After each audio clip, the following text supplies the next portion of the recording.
Welcome to the C.S. Joseph podcast. I'm your host, C.S. Joseph, and today's question, very interesting INFP related question. So all you INFPs out there who've been waiting for some INFP content, here you go. I think it's fantastic. Shout out to the guy who asked this question. It's been great to have a question like this, so I'm very happy to provide the response. So yeah, so here we go. So the idea of becoming the INFP destroyer of ignorance, keeper of wisdom, is very cathartic and deeply motivating. Since becoming a member, I've paid way more attention to the ignorance of my own ignorance, as well as my thoroughly unpracticed ability to submit to and champion the truth as a complement to my principles and belief system. Is this person admitting to their own confirmation bias? I wonder. I hope so. Uh, as a type with extroverted sensing, trickster, obliviousness, how can INFPs more accurately assess their progress in running toward truth rather than away from it? Oh yeah, what a question. Oh, this is a great question. This is like the best question in like a month or two. This is fantastic. Thank you for asking this question. All right, so the answer really is it comes down to your ability to experiment with the truth. In order for you to actually get to the point where your TI demon can accept something that is actually true, it's very easy for you to internalize what you yourself as an INFP actually believes is true or false. But the difference is that you can have that internalization and you can value it and weigh it out. Like, yeah, it's likely true, so yeah, I'm going to believe it's true. But that still doesn't actually help because this is as a result of your very deeply embedded inductive reasoning due to your extroverted thinking inferior. So what that means is that the way you think is if it talks like a duck, walks like a duck, sounds like a duck, looks like a duck, it must be a duck. But the reality of the situation is that may not necessarily be true. You have all those qualifiers that the object is actually a duck, but that doesn't mean it is truly actually a duck. And that is the weakness of inductive reasoning, whereas deductive reasoning is the exact opposite. It assumes everything about the duck, all the qualifiers of the duck are actually true, and then what it does is it seeks to subtract the things that may be less true over time to see if there is enough left over to still qualify it as a duck. And then in which case there wouldn't be, so because it requires to have all of those pieces in order for it to be a duck, plus even potentially more. And then it also looks to see, well, what if there are other things that have these same qualifiers that could also be not a duck, for example. So that's more of a deductive reasoning approach. But your inductive reasoning, and since you're just raw inductive reasoning due to TI demon and due to TE inferior, extroverted thinking inferior, uh, it becomes very difficult. And the thing is that you don't have the extroverted sensing to see the reactions from other people around you and how they react in order for you to actually figure out that what it is you are saying or doing or teaching is, or what your opinion is, whether or not it is actually true. And you're often caught up in your own little world. Your TI demon creates an echo chamber within your own head, so it makes it almost nearly impossible for you to figure out whether or not you're actually progressing towards the truth as a complement to your belief system, whether or not your belief system and your principles actually line up with the truth.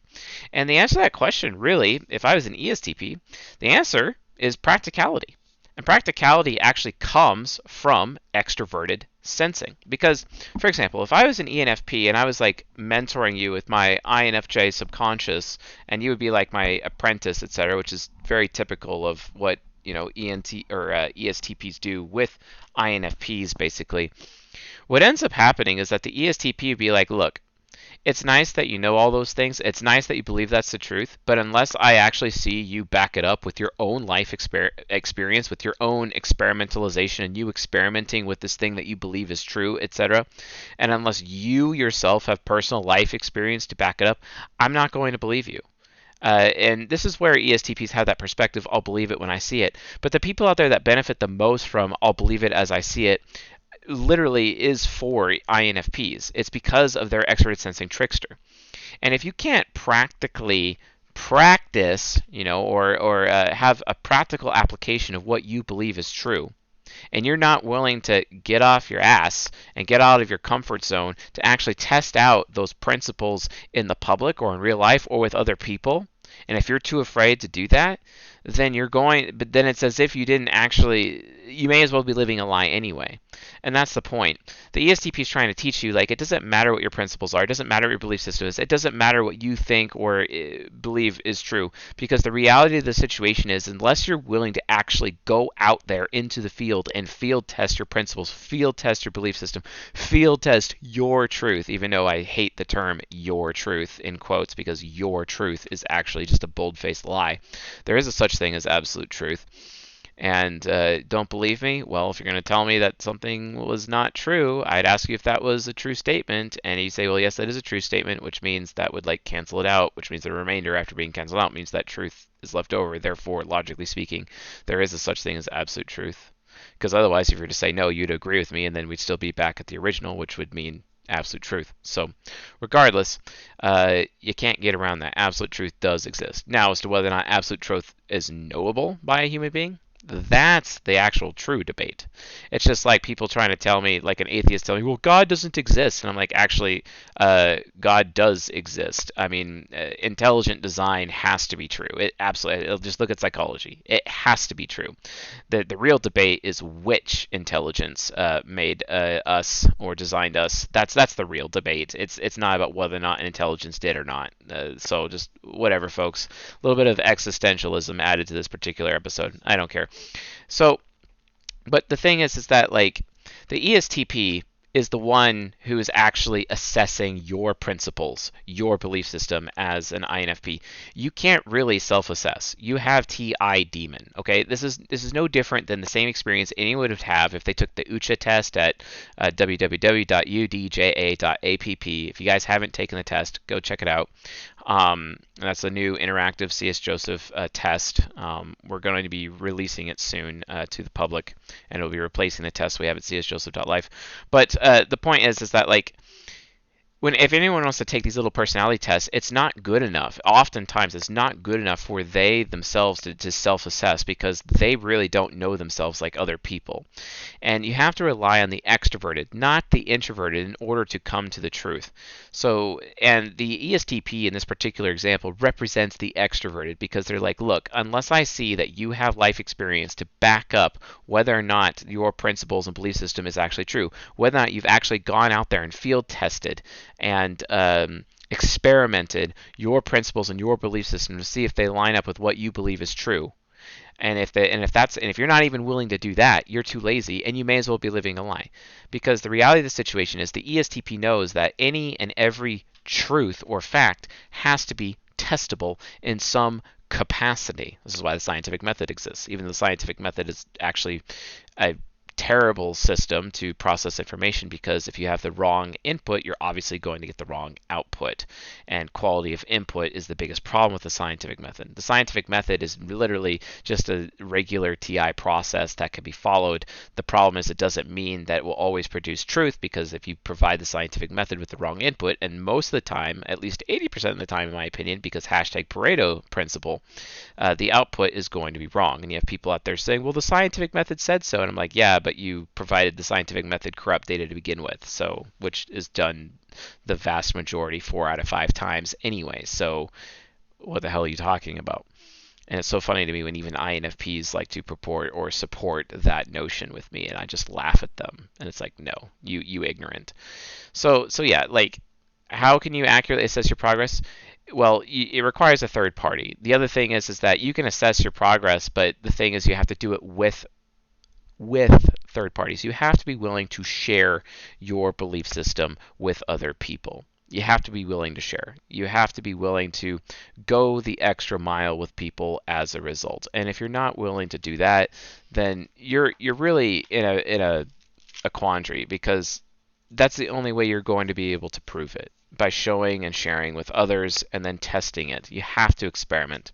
But the INFP has to be willing to get off their ass. They have to be willing to embarrass themselves, and they have to be willing to take the negative thoughts and put their status and their lifestyle on the line in some cases in order to prove that motion. And a lot of INFPs are unwilling to do that, and then they continue to live in their confirmation biased echo chamber within their own heads that their TI demon creates. And it's pretty sad.